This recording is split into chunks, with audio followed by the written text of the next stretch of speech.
Hello my lovely soul family, आपके लिए एक और रीडिंग लेके आ गई हूँ जिसका टॉपिक रहने वाला है कुछ लोगों ने आपके लिए क्या कुछ कहना शुरू कर दिया है। तो इन दिनों आपके लिए क्या बातें हो रही हैं, आखिर आप हो क्या, सभी बातें जानने की कोशिश करते हैं टैरो कार्ड के माध्यम से। एकदम से जनरल रीडिंग है, मेल फीमेल दोनों के लिए समान है। तो आप जो भी देख रहे हैं अपने जेंडर के हिसाब से सुन सकते हैं। दिए हुए नंबर पे संपर्क कर सकते हैं पर्सनल रीडिंग के लिए, क्योंकि यहाँ पर ये जनरल है तो पर्सनल तो नहीं मैं कह सकती, लेकिन हाँ जितना आपसे रेजोनेट होती है उतना आपके लिए होती है। तो देखो, पर्सनल रीडिंग फ्री नहीं है, हाँ व्हाट्सएप पर ही संपर्क करेंगे, कॉल नहीं देख सकती हूँ मैं जब तक आप व्हाट्सएप पे रीडिंग बुक नहीं करा देते। तो चलते हैं रीडिंग पे। तो पहली बार आए हैं, जल्दी जल्दी से लाइक करो, सब्सक्राइब करो, कमेंट्स करो, जो भी आप करते हैं आपकी एनर्जी, ढेर सारी एनर्जी मुझ तक आती है और रीडिंग आपसे रेजोनेट हो पाती है। तो कार्ड जैसे कि मैंने बोला निकाल लिए हैं, सिलेक्ट कर लिए हैं, शफल कर लिए हैं।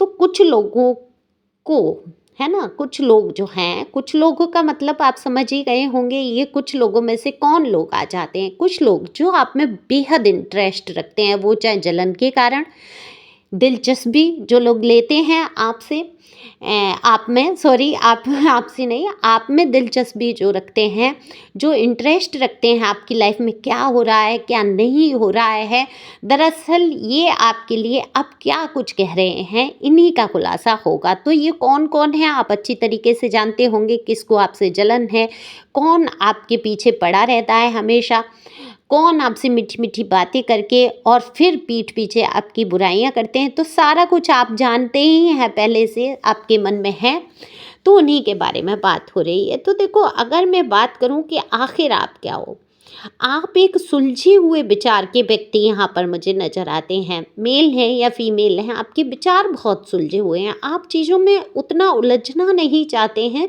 जितना आपको उलझा के रख दिया है। कुछ तो लोगों ने उलझा के रख दिया है, कुछ आपकी ज़िंदगी के ऐसे मोड़ आए कि ज़िंदगी ने आपको उलझा के रख दिया है। ये चाहे प्रारब्ध कह लीजिए कि आपकी समझ से कुछ बातें बाहर हैं। हालांकि आप मुद्दों को बहुत अच्छी तरीके से सुलझाना चाहते हैं, सुलझाना जानते भी हैं। आज तक आपने कई मुद्दे बहुत ही आसानी से सुलझा भी लिए हैं। तो कभी कभी आप झुंझला भी जाते हैं कि जब सही रास्ते सामने हैं, उनके उपाय यानी कि उन समस्याओं का हल जब सीधा सीधा हो सकता है, तो क्यों नहीं लोग आपकी बात को सुन रहे हैं या समझ पा रहे हैं। आपको सीधा सीधा हल नज़र आता है, इतना बेचैनी की कोई बात नहीं है जितना लोग बेचैन हो जाते हैं, या जितना उलझ के रह जाते हैं, या जितना दुख मनाते हैं, या बात को जितना बतंगड़ बना देते हैं।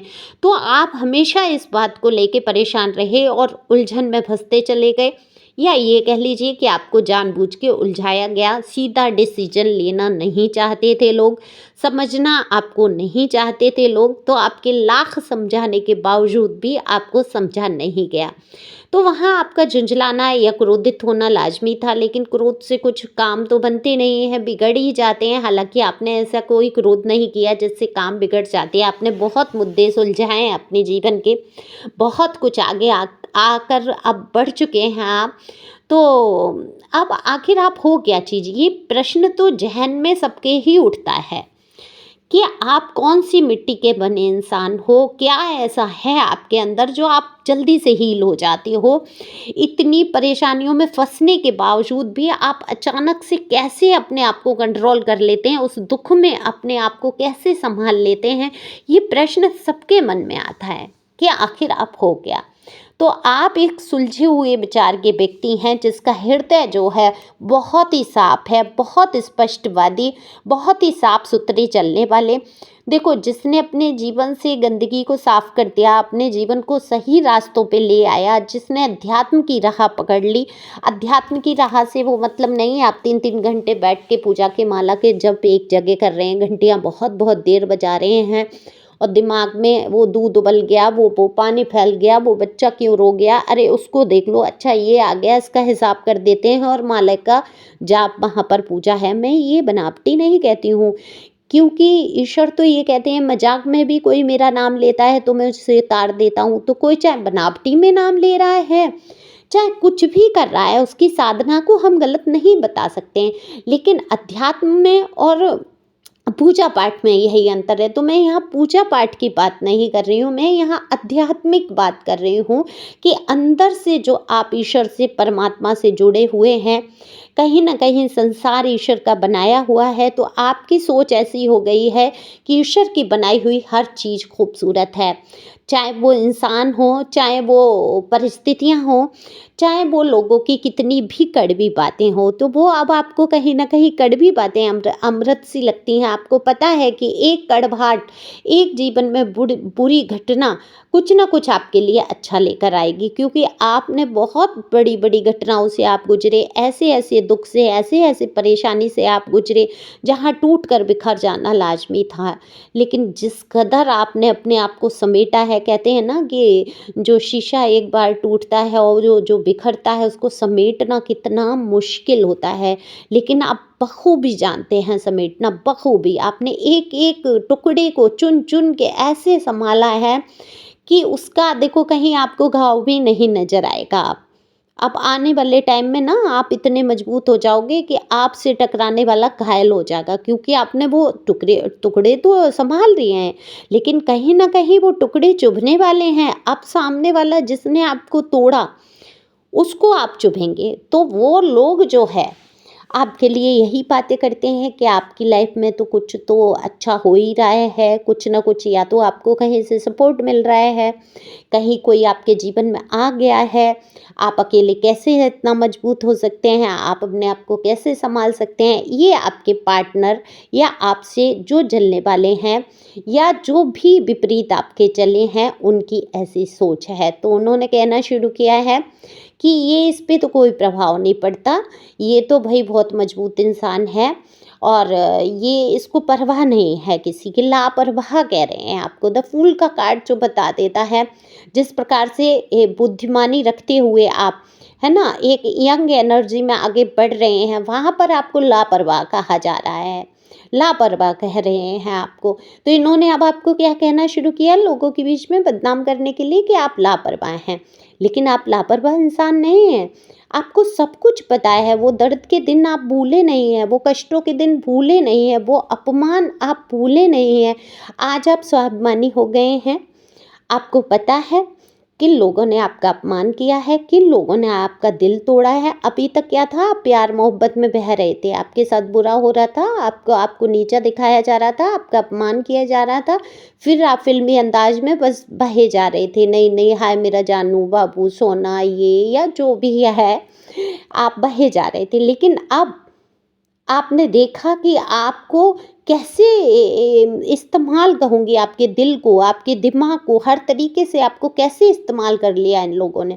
तब आप क्या हो गए, अब बाबू सोना नहीं रह गए, आप एक मजबूत चट्टान बन गए। ना आपको फ़िक्र होती है, अब आपको होती है अपने स्वाभिमान की फ़िक्र, अपनी इज्जत की फ़िक्र, आपका नाम, आपका रुतबा, आपका स्टेटस, अब आप अपने आप को देखना आपने शुरू कर दिया है। तो बिल्कुल लोग कह रहे हैं कि भाई ये तो होना ही था, एक दिन तो इस इंसान को समझना ही था, बहुत कुछ इसने सहन किया है अपने जीवन में। आज अगर ये अपनी मजबूती पे चल रहा है या थोड़ा भी खुश रहने का प्रयास करता है, तो लोग कितनी फालतू बातें बनाते हैं इस इंसान के बारे में, जबकि ये इंसान अपने इरादों में पक्का मजबूत इंसान है। और देखो विचारों से कितना सुलझा हुआ है, अपने विचार हर किसी के लिए पॉजिटिव रखना ये आपकी आदत में है, तो लोग ये भी कहना शुरू कर चुके हैं कि आप बहुत ही पॉजिटिव सोच के हैं। तो जब आप पॉजिटिव सोच के हो जाते हैं तो क्या होता है, दुख में भी खुशियाँ ढूंढ ही लेते हैं। जब आप आध्यात्मिक हो जाते हैं तो आपको पता है कि ये जीवन जो है क्षण भर का है और ये नष्ट ही होना है। जिस दुनिया में हम जी रहे हैं ये सपना मात्र है, जैसे ही ठोकर लगेगी, जैसे ही आँख खुलेगी, वैसे ही ये सपना बिल्कुल ख़त्म हो जाएगा।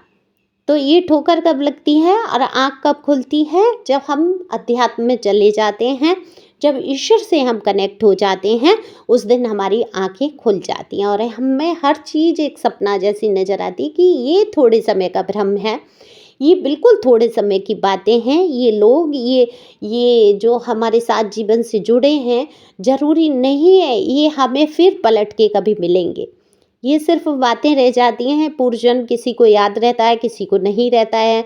जब दुख को सहते-सहते फिर क्या होता है, एक पढ़ी-लिखी पीढ़ी या एक हम मान लीजिए मैं तो हूँ ही इसमें एस्ट्रोलॉजी में और मैं कर्मा को, पूर्वजन्म को मानती हूँ। ख़ास तौर से मैं तो बहुत पूर्वजन्म को मानती हूँ, क्योंकि मेरा मेरा भी पूर्वजन्म है।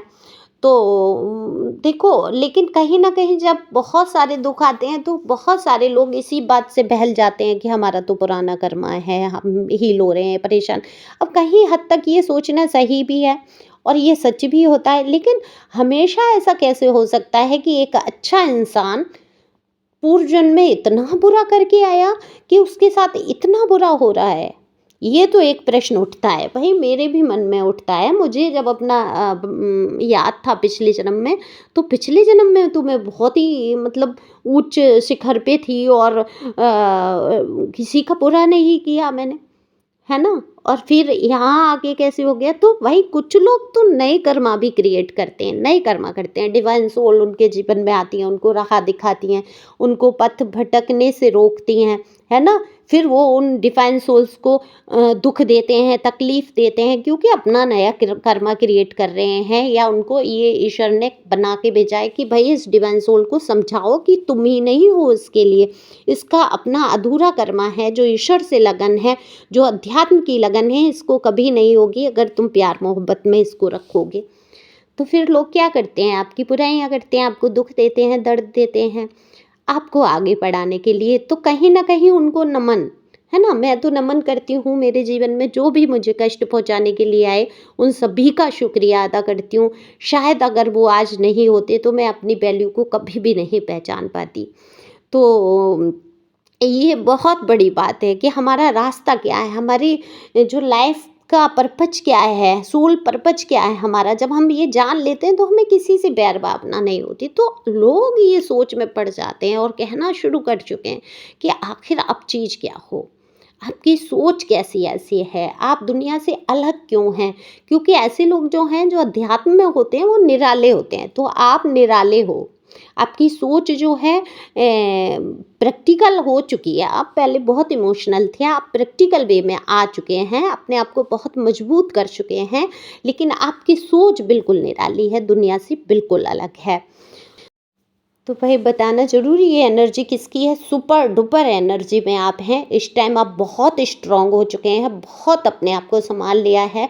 अब आप अपने स्वाभिमान के पीछे किसी से भी लड़ने से पीछे नहीं हटेंगे। हालांकि आप लड़ाई झगड़ा ऐसा नहीं करेंगे, आपको लड़ाई झगड़ा पसंद ही नहीं है, आपको शांति पसंद है, और शांति के लिए आप शांति ही रहेंगे, आगे बढ़ेंगे, समझदारी से काम लेंगे।